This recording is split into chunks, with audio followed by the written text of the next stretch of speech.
Hey everybody, Dr. John Asplund here. Very brief message today. If you're wondering where I am, we're in a conference room in the new district office. Within the last couple weeks, obviously, we've been giving you some tours of this whole facility. On the very south end of the building is the GAVC, which has been here for a couple of years now. And then over just that way, I gave you tours of Bright Futures, which is just like through two walls there.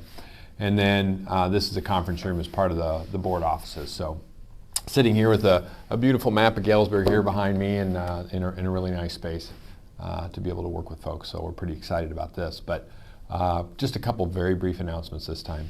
One, the 5 essential surveys will be coming out, and you'll start getting communication from the district about that. If you could get on and online and take those surveys, we ask your child to take them, we ask parents to take them, we ask staff to take them. So the better we do in terms of response rate, the better it is for us with the state in terms of how they designate our schools. So the response rate has a big impact on that.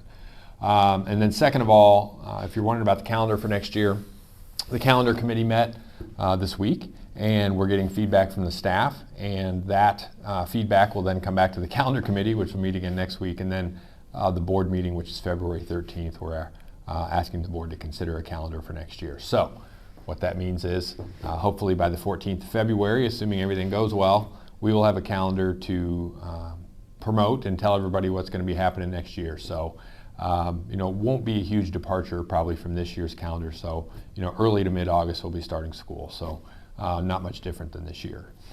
So just if you're wondering about that, that's really kind of what we're looking at. So we'll get more details to you when we know what they are.